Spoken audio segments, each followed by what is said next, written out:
Truck 3. Truck 3, and what's your target audience? College students. College students. All Yes, right. sir. You guys ready? Hey guys, my name is Key Rains. Braden Bright. Tucker Robinson. Ben Parker. And we are part of Truck 3, and we're going to be talking to you guys today about your basic emergency response. Just as a preface, this is going to be both a table and a floor. I ask that you use your imagination, because if it was the actual floor, you would not be able to see. All right, so we prepared a skit for you guys, and I hope you guys enjoy. All right. You're at a party. Let's call you Matt. You look like a Matt. It's loud, crowded, and the DJ is straight fire with the tunes. All your friends are drinking, so you decide, why not join in, right? And your buddy Jared, he looks like a Jared, challenges you to see who can take the most shots. Now let's tune in to see how that goes. Hey, bro, let's do some shots. I bet I can drink more than you. Weird flex, bro, but okay. Oh, you're on. Go.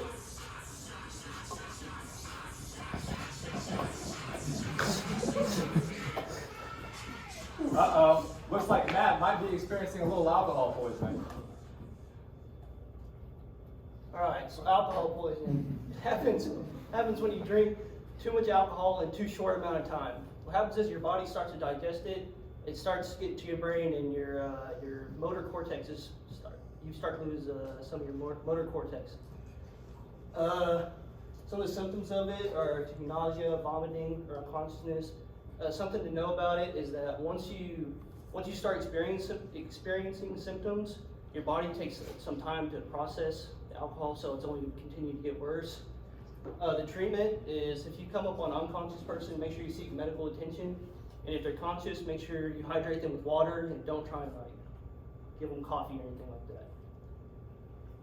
All right. Well, let's get back to the party.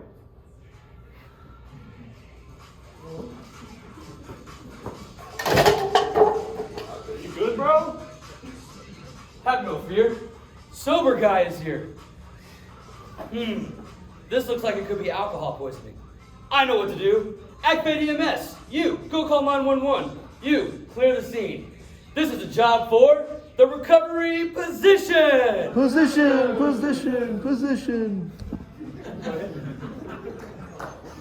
So what is the recovery position? Basically, it's a basic first aid technique that allows EMS time to arrive or to respond. The big thing to note with it is used for an unconscious patient who is breathing. We'll pick that up. Who is breathing and has a pulse.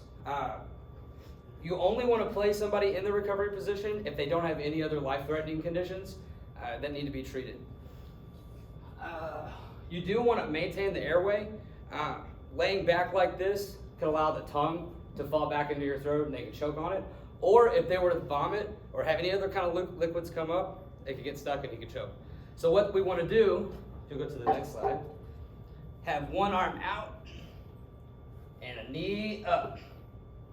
This arm across the chest. We roll them over onto the floor. Scoot back. Cool. This knee is going to brace. This knee and this arm braces their position to keep them on their side, while this hand keeps support of their head, and you can keep their mouth open for anything to come out. Let's go back to the party.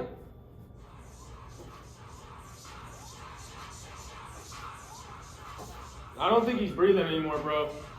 Oh, maybe it's time for CPR. Man, I really wish I could remember how to do CPR. Did somebody say CPR?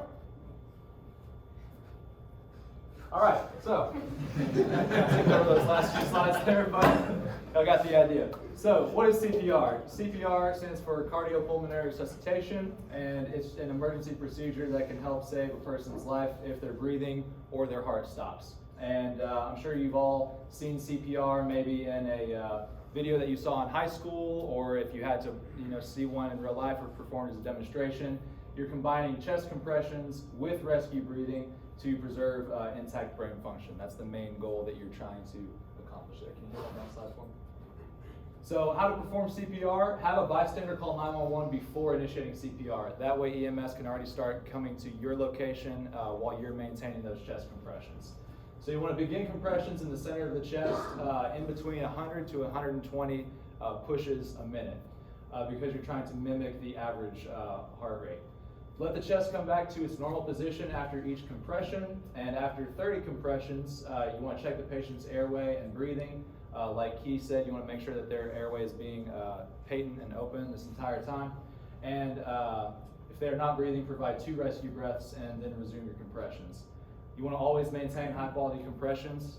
If compressions are inadequate, switch with someone who can take over. And I'll let Tucker talk to you about some things to remember. So some things to remember about CPR. It's hard, it's tiring, even for us professionals. It gets tiring.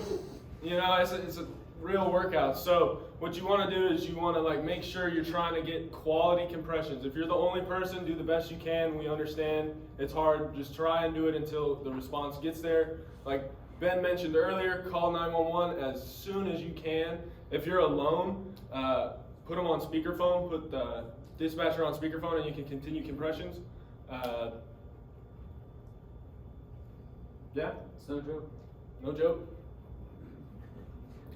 Get back to the party? Yep. So let's get back to the party.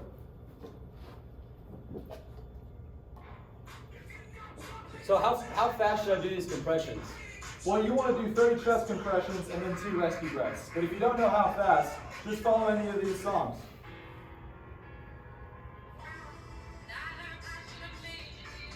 I don't think I know this one. Is there another one? No worries. How about this one? Yeah, I don't think I'm familiar with this one either. Okay, let's try this one. Oh, I know this one. Yeah, we're not gonna use that one actually.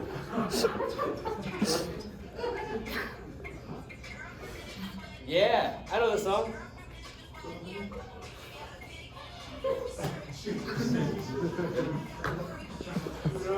I'm alive! Thanks, sober guy, you saved my life! You're the best, sober guy. Thanks. All right. Does anyone have any questions? No questions?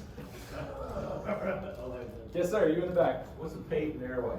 A patent airway is it's kind of medical jargon, but it just means that the airway is open and that they're breathing fine. Yes, sir. Do you have to do breast? You do not have to. That is a personal choice. I know some people are a little wary of, especially with COVID happening right now, whether they have to, give those rescue breaths. It really comes down to what are you comfortable with, but you want to definitely make sure that you're maintaining high quality chest compressions. Yes, sir. So earlier you said we should call for help. Are the police gonna come? If you call 911, you need to let them know what the situation is, and that you have someone that you're performing CPR on, and they should be able to send the correct EMS. The cops may also show up. It kind of depends what city you're in and how they do things, but you need to tell them what's going on, and they should be able to dispatch the ambulance to you. Yeah, a lot of us are under 21. Right.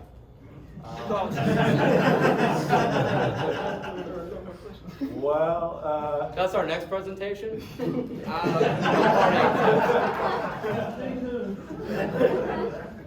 Stay tuned for part 2. yeah.